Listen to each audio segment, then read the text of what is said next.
कि आजादी के बाद पहली सरकार मोदी जी के नेतृत्व की सरकार है, जिस सरकार ने बिना भेदभाव के शासन की योजनाओं को समाज के प्रत्येक तबके तक बिना भेदभाव पहुंचाने का कार्य किया।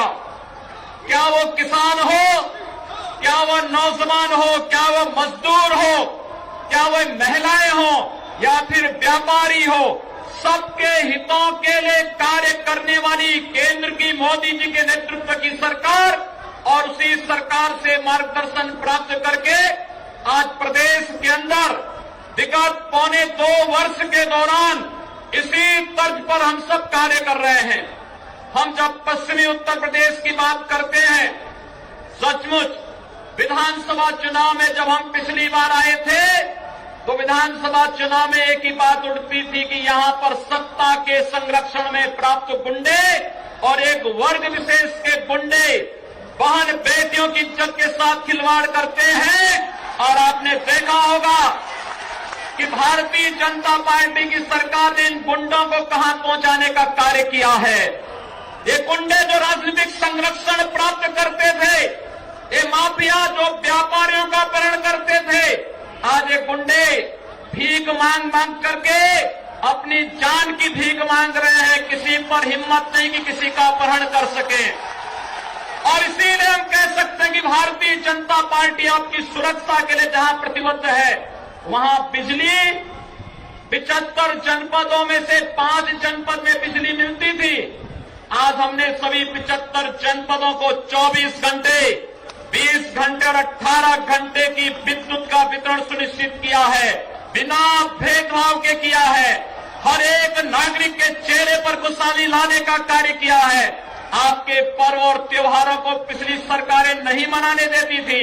हमने कावड़ यात्रा के माध्यम से कहा कि अपनी यात्रा को पुरजोर तरीके से बनाइए।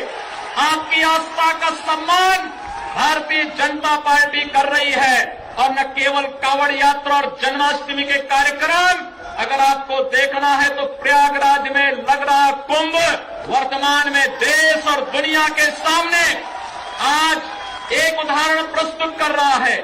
हम सबको आभार व्यक्त करना चाहते हैं आदरणीय प्रधानमंत्री जी का, जिनके मार्गदर्शन में, जिनकी अनुकंपा से कुंभ को एक वैश्विक स्वरूप प्राप्त हुआ है।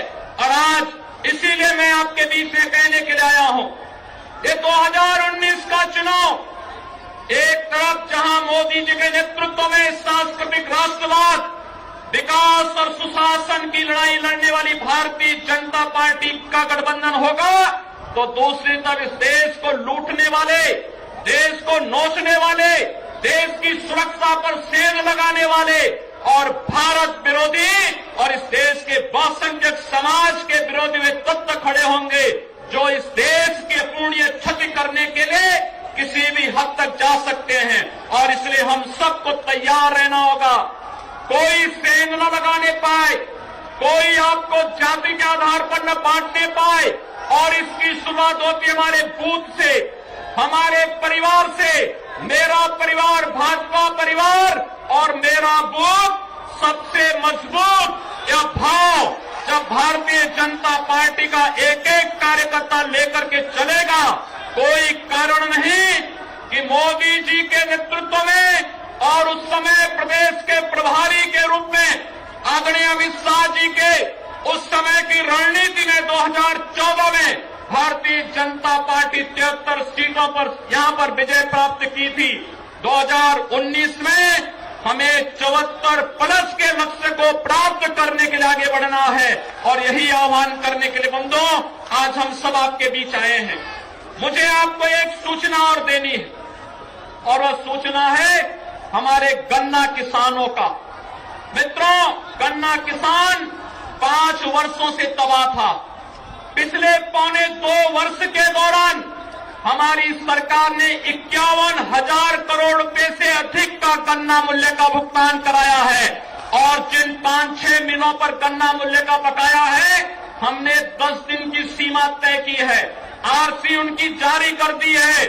और हम लोगों ने कहा 10 दिन के अंदर उन गन्ना मूल्य का किसानों का भुगतान हो, अन्यथा फिर सरकार आगे की सख्त कार्रवाई करने के लिए मजबूर भी होगी। और यह एक बार पुनः मैं आप सबको इस बात के लिए आश्वस्त करता हूं, जैसे कानून व्यवस्था और विद्युत वितरण की व्यवस्था, जैसे किसानों की कर्ज माफी की व्यवस्था, जैसे प्रोक्यूरमेंट के माध्यम से किसानों को एमएसपी से अच्छा दाम देने की कार्रवाई हुई, उसी तर्ज पर हम लोग आपके हितों को हर प्रकार से सुरक्षा प्रदान करेंगे। सीखे अब कुछ करने की आवश्यकता है, अपनी ताकत का एहसास कराने की आवश्यकता है। कौन मौलाना हैदराबाद से बोलता है, कौन कहां से बोलता है, इसलिए बहुत चिंता मत करिए, क्योंकि बकरे की अम्मा कब तक खैर मनाएगी आप देखते रहिए। बस बहुत दिन चलेगा नहीं ये। उन सबको मालूम है कि आने वाला समय और आने वाला दिशा क्या होने जा रही है। यह हिंदुत्व की सदी है और हिंदुत्व की सदी केवल भारत की नहीं दुनिया की सदी होगी। पूरी दुनिया के अंदर हिंदुत्व का झंडा एक बार पुनः मजबूती के साथ भगवा झंडा दुनिया के अंदर कोने कोने में लहराएगा। उसके अनुसार एक बार पुरुषार्थ किए जाने की आवश्यकता है। हिंदू कभी निराशावादी नहीं हो सकता है, कभी नहीं। दुनिया के अंदर तमाम संस्कृतियां मिट गई, तमाम परंपराएं मिट गई, सब कुछ नष्ट हो गया, कोई पूछने वाला नहीं, इतिहास में नाम शेष हो गए। लेकिन इतनी विपत्तियों के बावजूद, हजारों हमलों को झेलने के बावजूद, तमाम षड्यंत्रों के बावजूद, अंदर और बाहर दोनों से हमलों को जूझते हुए भी अगर सनातन हिंदू धर्म मजबूती के साथ खड़ा है तो वह किसी के बल पर नहीं, इस जनता की ताकत के बल पर है। और जब तक आस्था सनातन हिंदू धर्म के प्रति आप सबकी बनी रहेगी, भारत माता के प्रति आपकी बनी रहेगी, दुनिया की कोई ताकत आपका बाल बांका नहीं कर पाएगा। हमें किसी ओबामा से सर्टिफिकेट की आवश्यकता नहीं। हिंदुत्व पर जो प्रहार करेगा उसको महाप्रलय को स्वयं आमंत्रित कर देगा, उस महाप्रलय की चपेट में स्वयं भी आएगा। इस बारे में किसी को कोई गलतफहमी नहीं होनी चाहिए। और इसलिए बंधुओं, आप सबका मैं आह्वान करूंगा। बहराइच में महाराज सुहेलदेव पासी के सामने लोग लड़ने के लिए आए थे, मात्र 2 लोग बचे थे, सबके सब मार डाले गए थे। और 1971 में 95,000 पाकिस्तानी कायरों को किस तरीके से मुर्गा बना करके नाक रगड़ने के लिए मजबूर कर दिया गया था भारत के बहादुर जवानों के द्वारा। और अगर इसके बाद भी आंखें नहीं खुलती हैं तो एक बार पुनः देख लें अपनी ताकत को। मैं तो यही कहूंगा, अंत में मुझे केवल यही कहना है कि बहुत महत्व मत दीजिए, ये हैदराबादियों को बहुत महत्व मत दीजिए, ये सब मौलानाओं को बहुत महत्व देने की आवश्यकता नहीं। दुनिया के अंदर जहां भी जाएंगे शक की निगाहों से देखे जाएंगे। भारत का संत दुनिया के अंदर कहीं भी जाता है सम्मान की निगाहों से देखा जाता है। पूरी दुनिया के अंदर जहां भी भारत की संत परंपरा जाती है। सिंगापुर में मैं गया, मैं देर में पहुंचा, जब एयरलाइंस में बैठने के लिए हुआ तो उसने मेरे कपड़े देखे और सबसे आगे की सीट में बैठे हुए लोग वो खड़े हो गए, वो मुझे बुलाने लगे कि आप आगे। मैंने कहा नहीं, मेरी सीट पीछे। कहा नहीं आप आगे बैठिए। वहां की थाईलैंड में गए, वहां की बस में आगे की 2 सीट तो केवल संतों के लिए है, यानी मुफ्त में यात्रा करिए, जितनी यात्रा कर सकते हैं। दुनिया के अंदर कहीं भी आप जाएंगे, भारत की संत परंपरा का सम्मान है और भारतीय नागरिकों का सम्मान है। यह भारतीयता की देन है। ओबामा जी, इसके लिए किसी से हम लोगों को सर्टिफिकेट लेने की आवश्यकता नहीं। हमारा प्रमाण हमारी विरासत है, हमें जो कुछ भी मिला है वह दुनिया के सामने है। लेकिन याद रखना, अगर कोई हिंदुत्व को छेड़ेगा तो वह मानवता की बर्बादी का संदेश होगा और कुछ नहीं होगा। हिंदुत्व दुनिया के अंदर सुख और शांति का प्रतीक है और विश्व हिंदू परिषद इसका नेतृत्व कर रहा है। विश्व सुरक्षा की गारंटी हो। मैं कहता हूं भारत के मौलानाओं से और भारत के पादरियों से भी, आज ISIS नाम का एक आतंकी संगठन इराक और सीरिया के अंदर जिस निर्ममता के साथ मानवता को कुचल रहा है, वहां पर यजीदी समुदाय के साथ साथ तमाम अल्पसंख्यक समुदायों को बड़ी निर्ममता के साथ काटा जा रहा है। और यही नहीं, शिया मुसलमानों को भी मारा जा रहा है, उसी बर्बरता के साथ काटा जा रहा है। भारत के सब मौलाना मुंह बंद किए हुए हैं, क्योंकि इनको लगता है कि अगर आईएसआईएस के खिलाफ बोलेंगे तो वह एक प्रकार से इस्लाम के खिलाफ वक्तव्य होगा। क्या इस्लाम का स्वरूप या बर्बर स्वरूप है इस्लाम का? हम आखिर साबित क्या करना चाहते हैं? जब पाकिस्तान के अंदर वहां पर धर्मांतरण की गतिविधियों में लिप्त पादरियों की निर्मम हत्या होती है, तो अब ओबामा कुछ नहीं बोलते, तब ब्रिटेन कुछ नहीं बोलता, तब ऑस्ट्रेलिया कुछ नहीं बोलता, तब दुनिया के अंदर वेटिकन सिटी से कोई आवाज नहीं निकलती है। मैं एक दिन पढ़ रहा था मक्का के बारे में, सऊदी अरब के इस पवित्र शहर के बारे में। कहा जाता है कि मक्का में कोई गैर इस्लामिक नहीं जा सकता, कोई गैर मुसलमान वहां नहीं जा सकता। वेटिकन सिटी के बारे में पढ़ रहा था, वहां गैर ईसाई नहीं जा सकता। लेकिन काशी हिंदुओं की सांस्कृतिक राजधानी है, धार्मिक नगरी है, काशी के अंदर सब लोग आ सकते हैं। अब उदार कौन है? यानी हमारी काशी में सब लोग आ सकते हैं, ऊंची ऊंची मीनारें बना सकते हैं, मीनारों से चिल्ला सकते हैं, तो भी हम पर आवाज, तब भी हम पर आरोप लगते हैं। लेकिन सऊदी अरब में, मक्का मदीना में कोई दूसरा नहीं जा सकता, कोई नहीं जा सकता, कोई दूसरा गैर मुस्लिम नहीं जा सकता। वेटिकन सिटी में कोई गैर ईसाई नहीं जा सकता, लेकिन उन पर कोई आरोप नहीं लगता है, आरोप हम पर लगता है। आप उन सच्चाइयों को देखिए।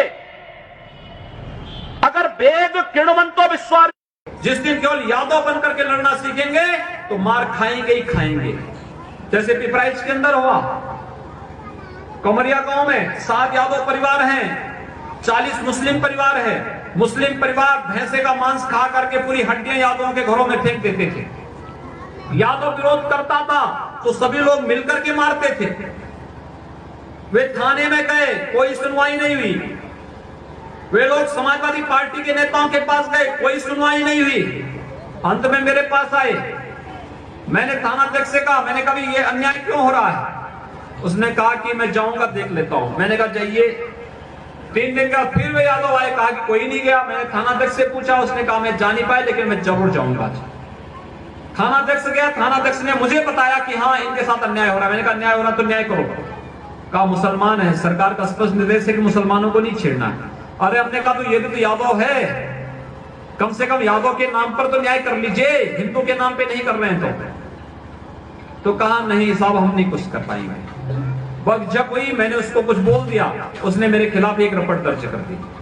उसके बाद 30,000 हिंदू आवानी के कार्यकर्ताओं ने थाने का घेराव किया और उसके बाद उसको सस्पेंड करना पड़ा, उसको हटाना पड़ा, वहां से कार्रवाई हुई। और उसके बाद हिंदू आवानी का कार्यकर्ता गांव में गया, एसडीएम गए, सीओ गए और गांव में फिर हिंदुओं के साथ न्याय हो पाया। मुसलमानों की तरफ एक दीवार चला दी गई, कहा कि तुम अगर चैन से नहीं रह सकते हो तो तुम्हारी तरफ दीवार करके तुम उधर ही कैद रहो, हिंदुओं की उसमें तुम जाओगे नहीं, जाओगे तुम्हारे खिलाफ कार्रवाई होगी, तब वहां पर सुरक्षा हो पाएगी, तब सुरक्षा हो पाएगी। और इसीलिए हम सब कहने के लिए आए हैं, बंधुओं जाति के नाम पर आप सुरक्षित नहीं हो पाएंगे। हिंदू बनकर के सुरक्षित होइए, संगठित होकर के कार्य करिए।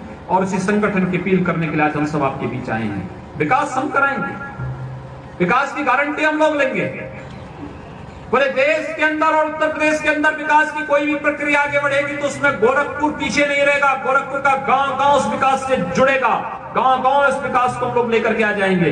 लेकिन विकास के साथ साथ हमारी सुरक्षा पर, जो सुरक्षा की चिंता है वो राष्ट्र की चिंता है, और उस सुरक्षा के प्रति आप सबका सहयोग और समर्थन के लिए आज हम सब आपके पास आए हैं कि सशक्त संगठन गांव-गांव में खड़ा करिए और उस संगठन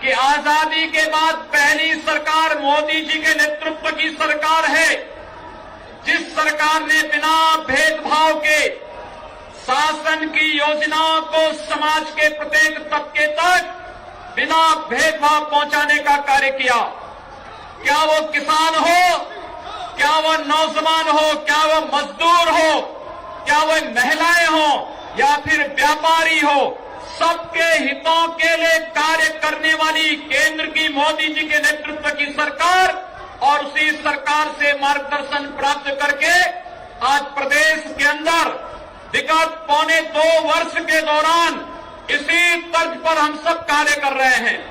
हम जब पश्चिमी उत्तर प्रदेश की बात करते हैं, सचमुच विधानसभा चुनाव में जब हम पिछली बार आए थे तो विधानसभा चुनाव में एक ही बात उठती थी कि यहां पर सत्ता के संरक्षण में प्राप्त गुंडे और एक वर्ग विशेष के गुंडे बहन बेटियों की इज्जत के साथ खिलवाड़ करते हैं। और आपने देखा होगा कि भारतीय जनता पार्टी की सरकार ने इन गुंडों को कहां पहुंचाने का कार्य किया है। ये गुंडे जो राजनीतिक संरक्षण प्राप्त करते थे, ये माफिया जो व्यापारियों का अपहरण करते थे, आज ये गुंडे भीख मांग मांग करके अपनी जान की भीख मांग रहे हैं। किसी पर हिम्मत नहीं कि किसी का अपहरण कर सके। और इसीलिए हम कह सकते हैं कि भारतीय जनता पार्टी आपकी सुरक्षा के लिए जहां प्रतिबद्ध है, वहां बिजली 75 जनपदों में से 5 जनपद में बिजली मिलती थी। आज हमने सभी 75 जनपदों को 24 घंटे, 20 घंटे और 18 घंटे की विद्युत का वितरण सुनिश्चित किया है, बिना भेदभाव के किया है। हर एक नागरिक के चेहरे पर खुशहाली लाने का कार्य किया है। आपके पर्व और त्योहारों को पिछली सरकारें नहीं मनाने देती थी। हमने कावड़ यात्रा के माध्यम से कहा कि अपनी यात्रा को पुरजोर तरीके से बनाइए। आपकी आस्था का सम्मान भारतीय जनता पार्टी कर रही है। और न केवल कावड़ यात्रा और जन्माष्टमी के कार्यक्रम, अगर आपको देखना है तो प्रयागराज में लग रहा कुंभ वर्तमान में देश और दुनिया के सामने आज एक उदाहरण प्रस्तुत कर रहा है। हम सबको आभार व्यक्त करना चाहते हैं आदरणीय प्रधानमंत्री जी का, जिनके मार्गदर्शन में, जिनकी अनुकंपा से कुंभ को एक वैश्विक स्वरूप प्राप्त हुआ है। और आज इसीलिए मैं आपके बीच में कहने के लिए आया हूं, ये 2019 का चुनाव एक तरफ जहां मोदी जी के नेतृत्व में सांस्कृतिक राष्ट्रवाद, विकास और सुशासन की लड़ाई लड़ने वाली भारतीय जनता पार्टी का गठबंधन होगा, तो दूसरी तरफ इस देश को लूटने वाले, देश को नोचने वाले, देश की सुरक्षा पर सेंध लगाने वाले और भारत विरोधी और इस देश के बहुसंख्यक समाज के विरोधी वे तत्व खड़े होंगे जो इस देश की अपूर्णीय क्षति करने के लिए किसी भी हद तक जा सकते हैं। और इसलिए हम सबको तैयार रहना होगा। कोई सेंध न लगाने पाए, कोई आपको जाति के आधार पर न बांटने पाए। और इसकी शुरुआत होती है हमारे बूथ से, हमारे परिवार से। मेरा परिवार भाजपा परिवार और मेरा बूथ सबसे मजबूत यह भाव जब भारतीय जनता पार्टी का एक एक कार्यकर्ता लेकर के चलेगा, कोई कारण नहीं कि मोदी जी के नेतृत्व में और उस समय प्रदेश के प्रभारी के रूप में आदरणीय अमित शाह जी के उस समय की रणनीति में 2014 में भारतीय जनता पार्टी 73 सीटों पर यहां पर विजय प्राप्त की थी। 2019 में हमें 74 प्लस के लक्ष्य को प्राप्त करने के लिए आगे बढ़ना है। और यही आह्वान करने के लिए बंधुओं आज हम सब आपके बीच आए हैं। मुझे आपको एक सूचना और देनी है, और वह सूचना है हमारे गन्ना किसानों का। मित्रों, गन्ना किसान 5 वर्षों से तबाह था। पिछले पौने 2 वर्ष के दौरान हमारी सरकार ने 51,000 करोड़ रुपए से अधिक का गन्ना मूल्य का भुगतान कराया है। और जिन 5-6 मिलों पर गन्ना मूल्य का बकाया है, हमने 10 दिन की सीमा तय की है। आरसी उनकी जारी कर दी है और हम लोगों ने कहा 10 दिन के अंदर उन गन्ना मूल्य का किसानों का भुगतान हो, अन्यथा फिर सरकार आगे की सख्त कार्रवाई करने के लिए मजबूर भी होगी। और यह एक बार पुनः मैं आप सबको इस बात के लिए आश्वस्त करता हूं, जैसे कानून व्यवस्था और विद्युत वितरण की व्यवस्था, जैसे किसानों की कर्ज माफी की व्यवस्था, जैसे प्रोक्यूरमेंट के माध्यम से किसानों को एमएसपी से अच्छा दाम देने की कार्रवाई हुई, उसी तर्ज पर हम लोग आपके हितों को हर प्रकार से सुरक्षा प्रदान करेंगे। साहब भीमराव अम्बेडकर कहा करते थे कि कश्मीर की धारा 370 देश के अंदर अलगाववाद का कारण बनेगी। इस धारा 370 को समाप्त करने का ऐतिहासिक निर्णय भी अगर किसी ने लिया, प्रधानमंत्री मोदी जी के नेतृत्व में भारतीय जनता पार्टी की सरकार ने लिया। भाइयों बहनों, 500 वर्षों से हर भारतवासी की एक तमन्ना थी, जिसके लिए 76 से अधिक युद्ध लड़े गए, 3 लाख से अधिक हिंदू बलिदान होता है, लेकिन कभी भी उसकी आवाज को महत्व नहीं दिया जाता है। 500 वर्षों से जिस मामले को लंबित करने का कार्य पहले मुगलों ने, फिर अंग्रेजों ने, फिर कांग्रेसियों ने, फिर अन्य दलों ने, 500 वर्षों के बाद अयोध्या में भगवान राम के भव्य मंदिर के निर्माण का मार्ग प्रशस्त करने का कार्य भी किसी ने किया है, तो इसका श्रेय प्रधानमंत्री नरेंद्र मोदी जी के नेतृत्व में भारतीय जनता पार्टी को ही दिया जा सकता है। भाइयों बहनों, आज कोई संदेह नहीं, जो लोग कहते थे कि अयोध्या के बारे में फैसला लेंगे तो खून की नदियां बहेंगी, तो मैं उनको आश्वस्त करता था, चिंता मत करो, उत्तर प्रदेश में मैं हूं, एक मच्छर भी नहीं मरने वाला है। उत्तर प्रदेश में कुछ नहीं हुआ। ऐसे लोग डराते थे कि धारा 370 को समाप्त करोगे तो देश में खून की नदियां बहेंगी। भाइयों बहनों, कुछ नहीं हुआ, पत्थरबाज गायब हो गए। पाकिस्तान परस्त आतंकवादी या तो वापस पाकिस्तान से आने की हिम्मत नहीं कर रहा है, और आ रहा है तो फिर कुत्ते की मौत भी मारा जा रहा है। आज आतंकवादियों को बिरयानी नहीं खिलाई जा रही है। ये बिरयानी खिलाने का शौक या तो कश्मीर के अंदर कांग्रेस को था, या फिर बिरयानी खिलाने का शौक शाहीनबाग जैसी घटनाओं में केजरीवाल को है, भारतीय जनता पार्टी को नहीं है। जो देश के खिलाफ, देश के संविधान के खिलाफ, बाबा साहब भीमराव अम्बेडकर के द्वारा बनाए गए संविधान के खिलाफ जिस व्यक्ति का आचरण होगा, उसके साथ कोई समझौता नहीं होगा। भारतीय जनता पार्टी इस बात पर विश्वास करती है, और आज यही कहने के लिए हम लोग आए हैं कि चुनाव, एक तरफ भारतीय जनता पार्टी विकास, सुशासन और राष्ट्रवाद के मुद्दे को लेकर के आपके सामने आई है, और दूसरी तरफ प्रधानमंत्री मोदी जी के नेतृत्व में भारतीय जनता पार्टी अपने इन मुद्दों को लेकर के देश के अंदर आई है। देश की जनता जनार्दन का समर्थन मांगने के लिए जनता का पार समर्थन भारतीय जनता पार्टी नेतृत्व की सरकार को प्राप्त हो रहा है। लेकिन भाइयों बहनों, अगर विकास की रफ्तार को तीव्र करना है, केंद्र सरकार की लोक कल्याणकारी विकासपरक योजनाओं का लाभ जमीन पर दिखाई दे, इसके लिए राज्य में भी सरकार होनी आवश्यक है, और उस क्रम में जनता जनार्दन मोदी जी के समर्थन में, भारतीय जनता पार्टी के समर्थन में दिखाई देती है, लेकिन केजरीवाल के समर्थन में पाकिस्तान का मंत्री अपील करता है। आपने देखा होगा, कल पाकिस्तान का एक मंत्री केजरीवाल के समर्थन में अपील कर रहा है, यानी उसे दिल्ली की जनता पर विश्वास नहीं, अपने पाकिस्तान के आकाओं से कह करके पाकिस्तान में इमरान खान की सरकार के मंत्री से अपने पक्ष में बयान दिलाए जा रहे हैं।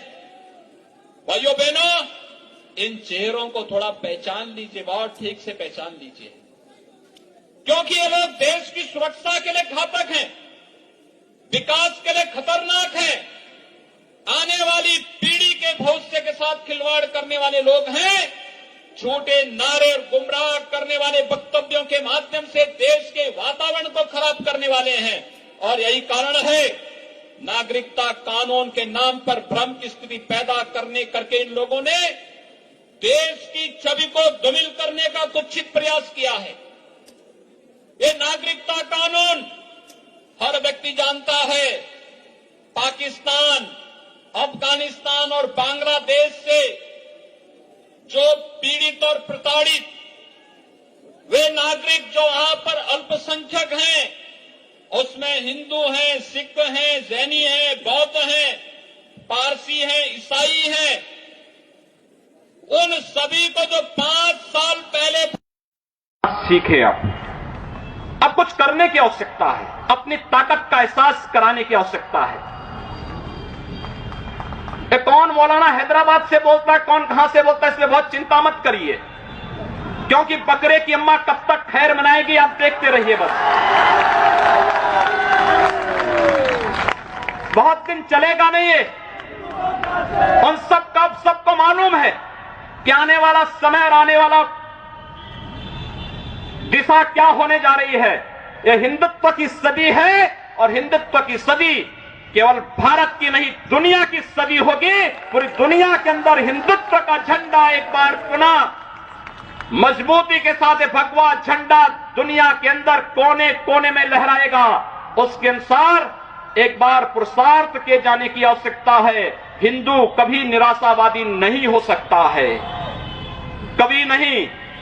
दुनिया के अंदर तमाम संस्कृतियां मिट गई, तमाम परंपराएं मिट गई, सब कुछ नष्ट हो गया, कोई पूछने वाला नहीं, इतिहास में नाम शेष हो गए।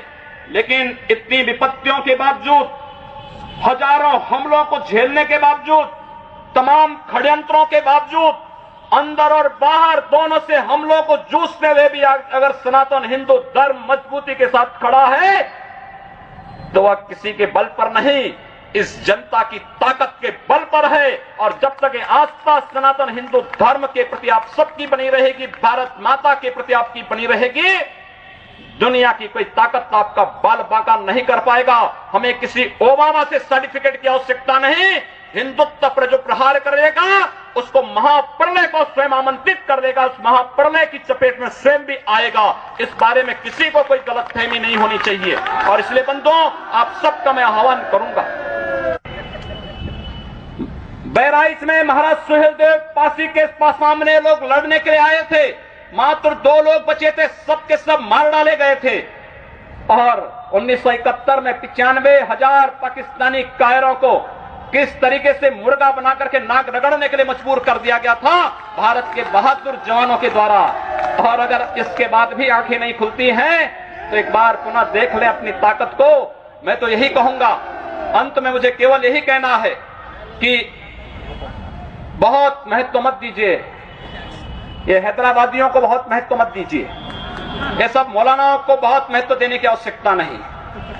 दुनिया के अंदर जहां भी जाएंगे शक की निगाहों से देखे जाएंगे। भारत का संत दुनिया के अंदर कहीं भी जाता है सम्मान की निगाहों से देखा जाता है। पूरी दुनिया के अंदर जहां भी भारत की संत परंपरा जाती है।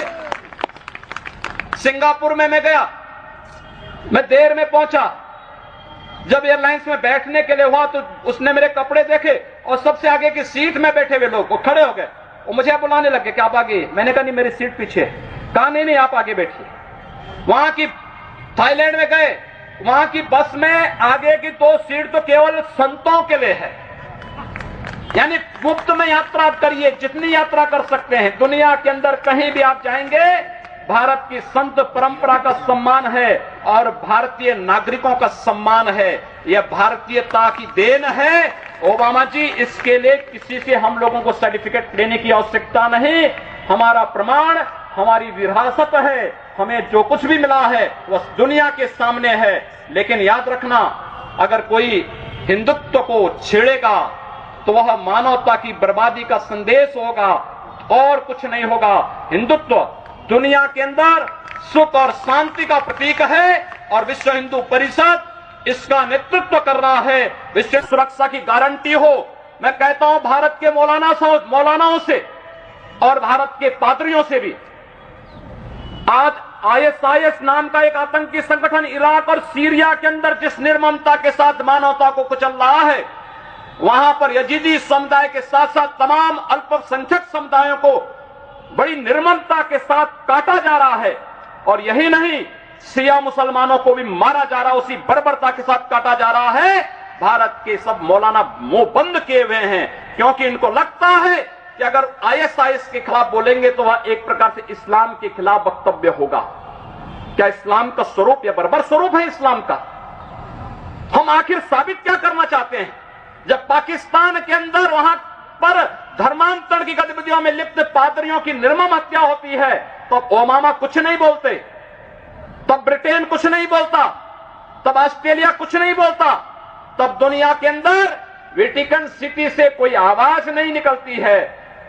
मैं एक दिन पढ़ रहा था मक्का के बारे में, सऊदी अरब के इस पवित्र शहर के बारे में। कहा जाता है कि मक्का में कोई गैर इस्लामिक नहीं जा सकता, कोई गैर मुसलमान वहां नहीं जा सकता।